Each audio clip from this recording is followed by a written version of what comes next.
Great. Thank you, Judy. Okay, we're going to begin by adjourning to closed session to discuss two personnel matters. So Scott, if you could read us the language, please.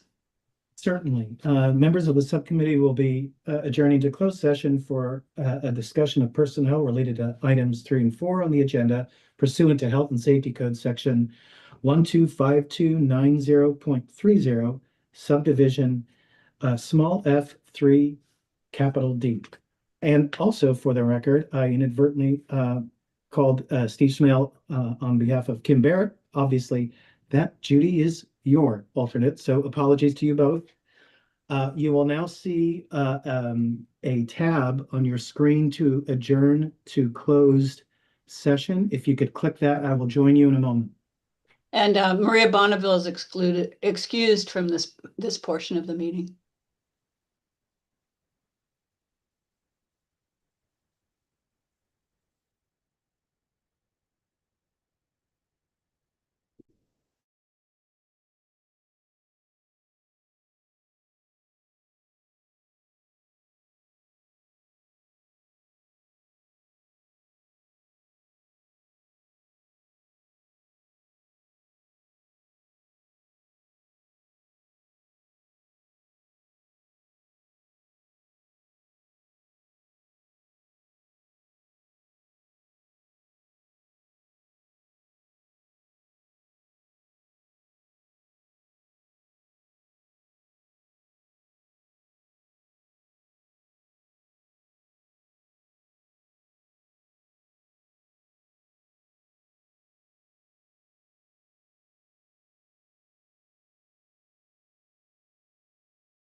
And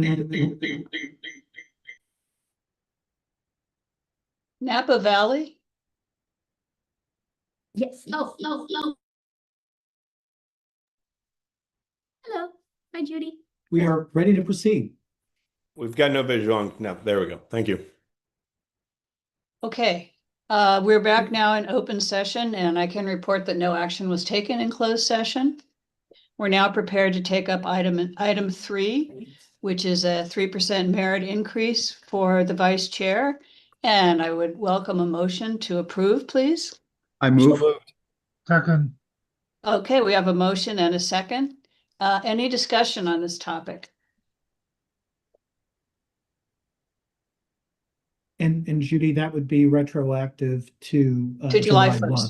Yes, I'm sorry. Thank you, Scott. Sure. Yes, that would be Mhm. retroactive to July 1st, as is what we typically do. I don't see any hands raised, and so in that case, we're ready to take a vote, please. Sure, thank you, Judy. Let me just check for public comment. I don't believe there is any public here, but it doesn't look like it. Great, thanks. Kim Barrett, George Blumenthal, Yes. Linda Boxer, Anne Marie Douillage, Yes. Elena Flowers, Yes. Judy Gasson, Yes. Vito Bassiani, Yes. Pat Levitt, Yes. Linda Malkus, Yes. and Adriana Padilla. Yes. Great, thank you. That motion carries. Thank you, Scott. Mhm. We're now ready to move on to item 4, which is the chair's request to move to 50% time and effort. And I would like to entertain a motion to approve. So Motion. Second. Okay, we have a motion and a second, and we're now open for discussion. And I'd like to invite Vito to begin the discussion, please.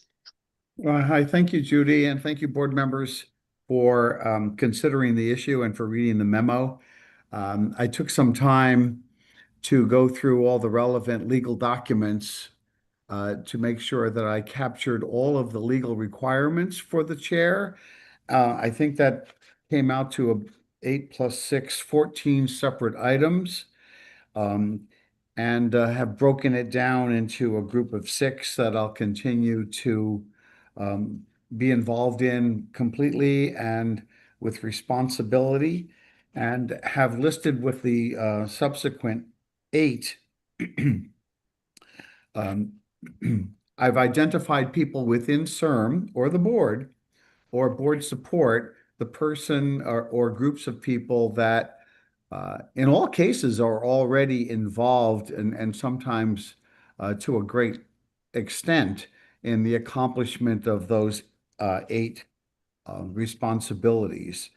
If you'll notice the overarching statement on the final 8, I'll quote here: "I propose to remain ultimately responsible for the successful outcome of those tasks, but I propose delegating the day-to-day execution of these tasks to the appropriate named individuals." I should tell you, this really does represent the way things have been for the last 3 years since I got to CIRM. And I would recommend that the Governance Subcommittee at some point take a look at the job description to make it comport more with actual reality. So, for example, I do not actually sell the bonds, but I am involved in the process. I don't actually create the budget, but I'm involved in the process. And the same thing with the annual report. That is almost exclusively the work of the comms department, although I spend a lot of time proofreading, bouncing ideas back and forth, challenging the selection of patients or profile stories, and certain figures and numbers that are used. But that's an example. Some of the other things, like intellectual property and industry subcommittee, I don't think they've met, if maybe once in the last 3 years, and they're very PRN or as needed, they'll pop up.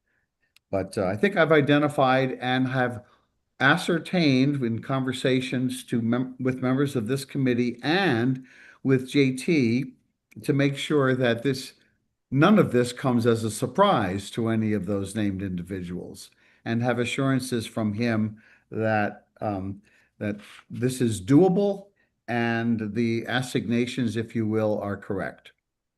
Thank you very much, Vito. So we're now open to discuss the mechanics and the merits of this proposal, and any questions or comments will be entertained at this point in time.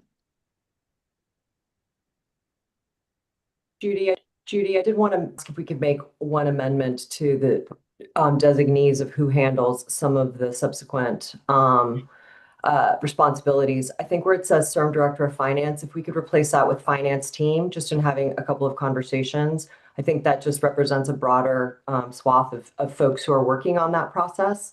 And I think just would probably reflect it more accurately. So I think where it says CERM Director of Finance, if you could put Finance Team, I think that would work well. Thank you, Maria. That seems like a reasonable suggestion. I've just made a note of that. Thank you. Other comments on the allocation of responsibilities that our chair has put forth? No. Okay. Is there any comment from the public, Scott? It doesn't appear so. Okay. Then one final thing is that Pat and I will continue to monitor the situation, and if anything were to come up that would require a change or a reconsideration in some way, shape, or form, we will come back to this committee and let everyone know. Okay, having said that, and I don't see any hands and there's no one from the public, I think we are ready to vote on this item number 4. Great, I'll call the roll. And again, the motion is to recommend to the full board it approve the chair's request to, as stated in the memo. Kim Barrett, Kim, you're on mute. Sorry, I'm going to abstain because I literally just joined the meeting, and so I'll abstain. George Blumenfeld, Yes. Maria Bonneville, Yes. Anne-Marie Deliege, Yes. Elena Flowers, Yes. Judy Gasson, Yes. Pat Levitt, Yes. Lynn Malkus, Yes. Adriana Padilla. Yes. Thank you very much. The motion carries. Excellent. Thank you, Scott. Mhm. The last item on the agenda is public comment regarding any issue not on this agenda. Are there hands or calls out there? It does not appear so, Judy. Okay. In that case, thank you all for your time this afternoon. Really appreciate it. And at this point, I think